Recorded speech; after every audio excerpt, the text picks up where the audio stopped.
your own people. I remember during the COVID, I went to the bank and the security man at the door wouldn't let me in because I didn't have a face mask. Another man's given me a mask to come in, and he let me in because I had the face mask. And then there was another lady who was fairer skinned than me, same mixed race, biracial lady, and she was allowed to walk in with no mask. So, you know, this is what we would call colorism. So, you know, I don't know if many. I listened to Judy Love on Radio 4, and I understand. I know if you don't know if you know this, but colorism is basically something that's goes on within the black community. So the lighter your skin was, the the higher up Read you the was voice. able to kind of be. Whether it was cooking in the slave master's house, and black people was left outside and kept outside, the darker skinned people. If you was the colour of the brown paper bag, you could work and do certain things because you was easier on the eye to look at. And I still think that, you know, the Willie Lynch theory, again, if people don't know, look it up, is very much at work today, even within our own community as black people. So again, a culture appropriating, like what Graham said about white women wearing braids, it should be congratulated. I don't agree with that, because me as a black woman, if I might go to some jobs and wear my hair a certain way, it's like not deemed as professional. I would have to wear my hair straight, or to look Europeanized, or to be kind of. Are you serious? Yes. People do that. Yes. This is the thing. Kids have been expelled from school because of hairstyles. These are things that are happening in today's society. Take for instance, children go to school and they're expelled because they have braids or they have this or whatever. If the majority, it even happened in South Africa. In Africa, right? If you have a school here, for instance, and you have the majority, they don't deem dreadlocks as professional looking. But the majority of the children going to that school are essentially brown skin or whatever.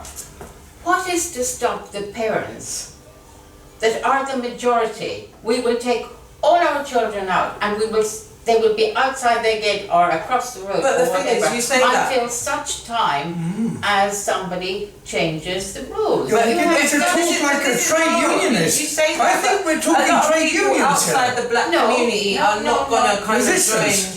You know, they think, well, it's not our problem. We're not, our kids don't wear locks to school, so it's not something that we're going to experience. So why should we get involved? Obviously, the black, even dreadlocks not being deemed as a professional hairstyle. Now, dreadlocks is again a cultural thing to black people. A lot of white people wear it because they don't want to comb their hair or they like the look of it. But again, they have no links to the culture, what it means, where it comes from, what it is to be a Rastafarian. They don't eat how Rastafarian people eat. You know, so again, culture appropriating. You're not living the life as Rastafarian people do. You know, some of them come up there. There's different names for them because they come from different tribes. So all of these things, I don't think when white people wear locks, they take this on. It's like, oh yeah, I'm just gonna wear my hair like this because I can. And that's what it is, that's what it comes down to be fair.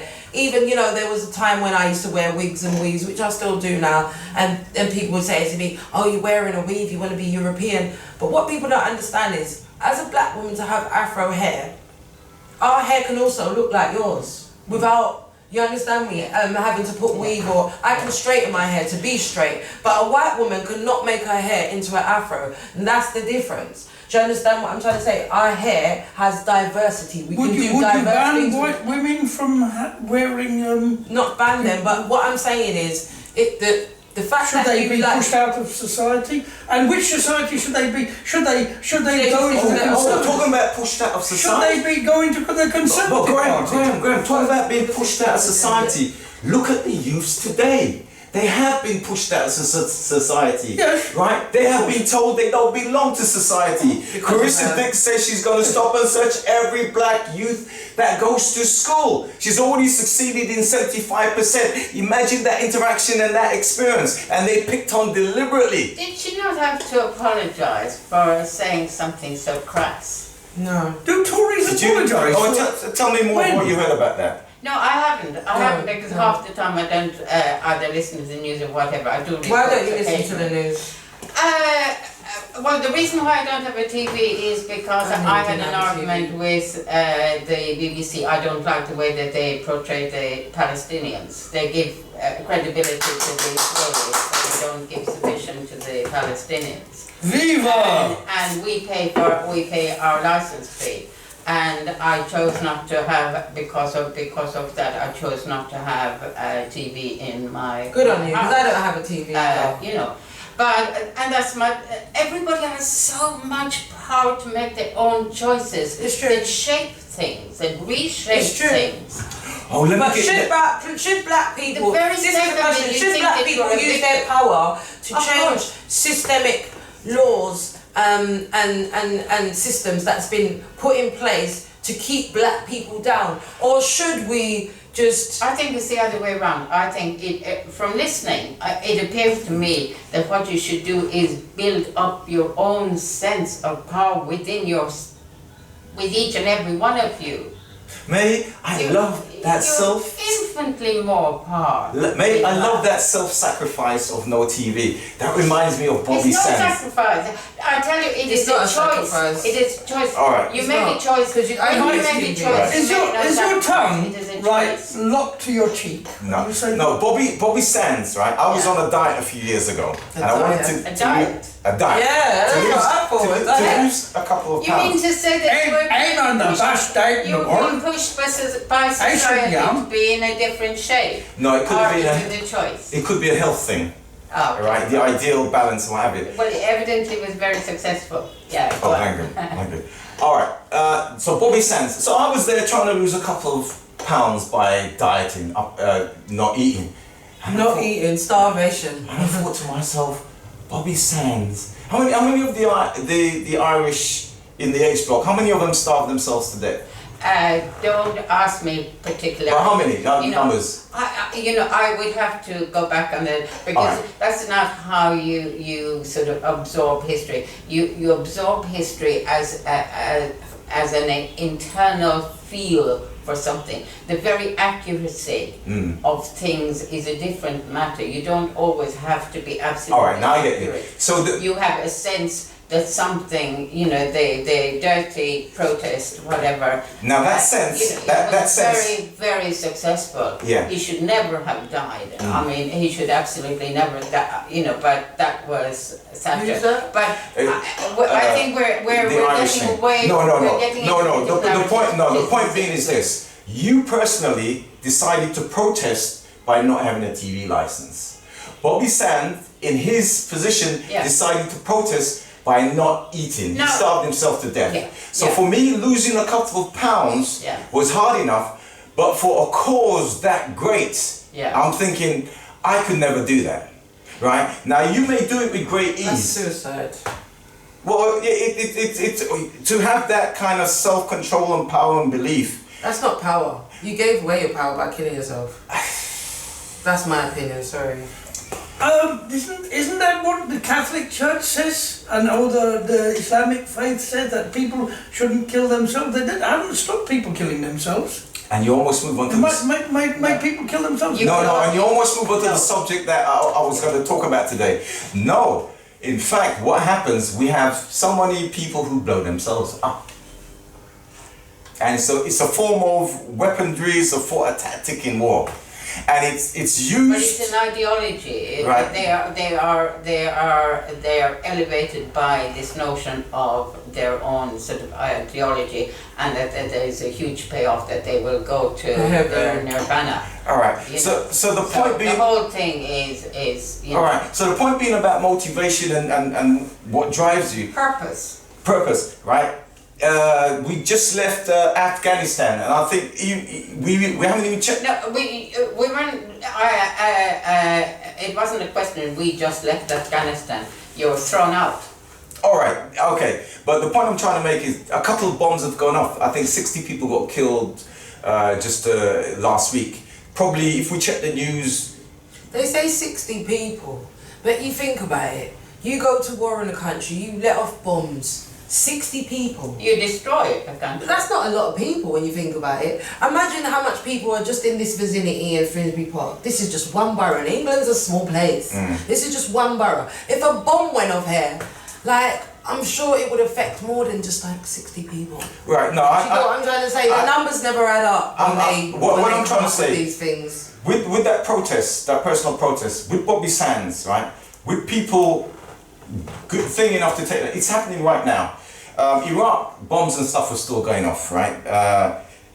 Afghanistan and Syria, right? The Kurds now, the Kurds are always protesting. In fact, we've had a couple of people gone on hunger protests right in front of Finsbury Park there, and they almost do it every year.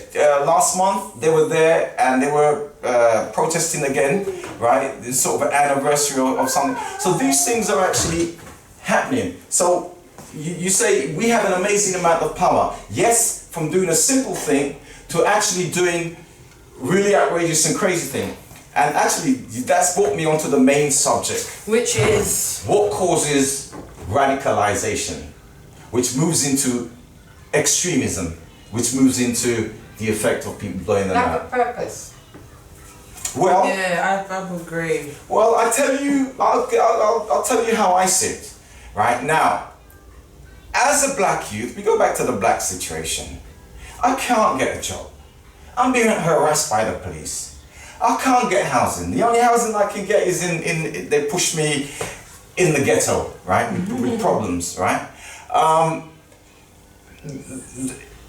The security guy keeps on following me around the shop. When I go to the bank, they won't let me in, right? Okay, now. What, with money? Even with money. When I go to the West End, the big burly security guy, right? We were once friends. We've been at schools now. Say sorry, I can't come in. Yeah. Okay, nothing is going right for me. So I've got to protest in what kind of way? So sometimes you can't do it on your own, but there's someone out there saying, and Finsbury Park is a good example of that. That mosque out there.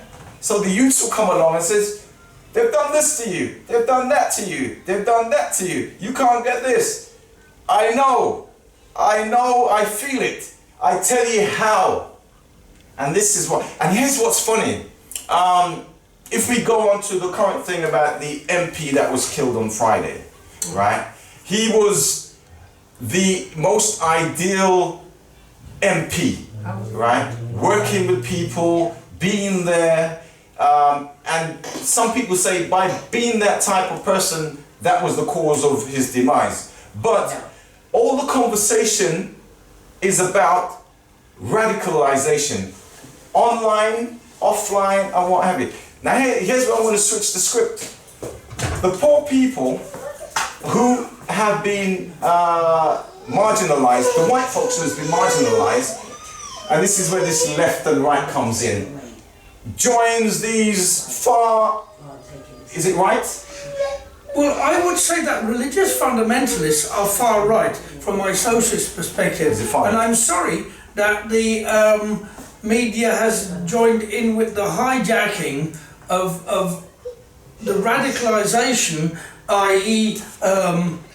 Joining a trade union or